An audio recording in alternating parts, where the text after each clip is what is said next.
Hello সবাইকে, কেমন আছো তোমরা সবাই? আশা করি তোমরা সবাই খুব ভালো আছো আর আমিও কিন্তু খুব ভালো আছি। আবারও আমার একটা নতুন ভিডিওতে তোমাদের অনেক ওয়েলকাম জানাই।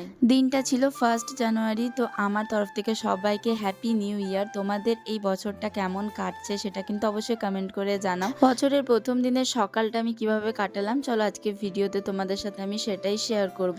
সকাল সকাল স্নান করে পৌঁছে গেছিলাম আমাদের এখানকার ভিরিঙ্গি কালীবাড়িতে। যারা যারা দুর্গাপুরে থাকো তারা নিশ্চয়ই এই জায়গাটা চিনতে পারছো, অবশ্যই কিন্তু কমেন্ট করে জানিও। আর দেখো, বছরের প্রথম দিনে মাকে দর্শন করতে কিন্তু অনেকজনই এসেছিল আর আমিও কিন্তু গিয়েছিলাম। বছরের শুরুটা যাতে ভালো হয় শুরু থেকে শেষ পর্যন্ত, তার জন্যই গিয়েছিলাম, কিন্তু বছরের শুরুতেই অনেক খারাপ ঘটনা ঘটে গিয়েছে আমার। দেখো, ভালো আর খারাপ দুটো মিলিয়েই কিন্তু মানুষকে চলতে হবে জীবনে। তো যাই হোক, বাদ দাও। তো দেখো, তারপরে ডালা কিনে চলে গেছিলাম ভেতরে। এবার কিন্তু আমি আর উমাদি মিলে লাইনে দাঁড়িয়ে গেছিলাম। আমি একা যাইনি, উমাদিও এসেছিল। আর উমাদি কিন্তু লাইনটা অনেকক্ষণ ধরেই রেখেছিল, তার জন্য কিন্তু এতটা কাছে লাইন পেয়েছি, নয়তো কিন্তু অনেকটাই দূরে ছিল।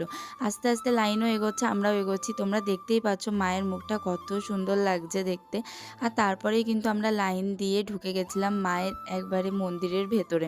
আর এইরকম ভিড়ে কিন্তু আমি কোনোদিন পুজো দিইনি। আমি যখনই পুজো দিয়েছিলাম তখনই কিন্তু অনেক ফাঁকা ছিল, কিন্তু এই প্রথমবার আমি এরকম ভিড়ে পুজো দিলাম, তো খুবই ভালো লাগছিল। তারপরে পুজো দেওয়ার পরে আমরা কিন্তু এখানে ধূপ মোমবাতি জ্বালাতে চলে গেলাম। ধূপ মোমবাতি জ্বালিয়ে আমরা চলে এসেছিলাম একটুখানি ঘাটের দিকে। এই যে ঘাটে উমাদিও এখানে ছিল, উমাদির কিন্তু নিজের ফটো তুলতে একটু ব্যস্ত ছিল। আর তারপরে কিন্তু এখানে বলছিলাম যে আমাকে একটা সুন্দর দেখে ভিডিও বানিয়ে দাও, কিন্তু উমাদিকে বোঝাতে পারছিলাম না যে ফোনটা একটু সোজাভাবে ধরো। উমাদি কিন্তু ফোনটা একটু টেরাভাবে ধরেছিল। ও ঠিক আছে, কোনো ব্যাপার না।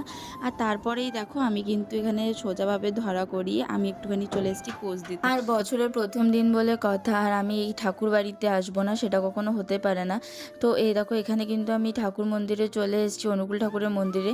আর ওখানে এসেই প্রথমে প্রণাম করে নিলাম, তারপরে একটু বসে নাম করে ওখান থেকে বেরিয়ে পড়লাম। ওখান থেকে বেরিয়ে কিন্তু আমি এখানে চায়ের দোকানে চলে এসেছিলাম, যেহেতু সকাল থেকে কিছুই খাওয়ানি, তাই আমি আর উমাদি মিলে চা খেয়ে তারপরে দেখো যে যার বাড়ি চলে গেলাম। উমাদিও চলে গেল, আর আমি আসবার সময় কচুরি নিয়ে এসেছিলাম। আর তোমাদের ভিডিওটা কেমন লাগলো সেটা কিন্তু অবশ্যই কমেন্ট করে জানিও। আর তোমরা বছরের শুরুতে কি কি করলে সেটাও কিন্তু অবশ্যই কমেন্ট করে জানিও। চলো আজকের মতো এই পর্যন্ত, সবাই ভালো থেকো, টাটা।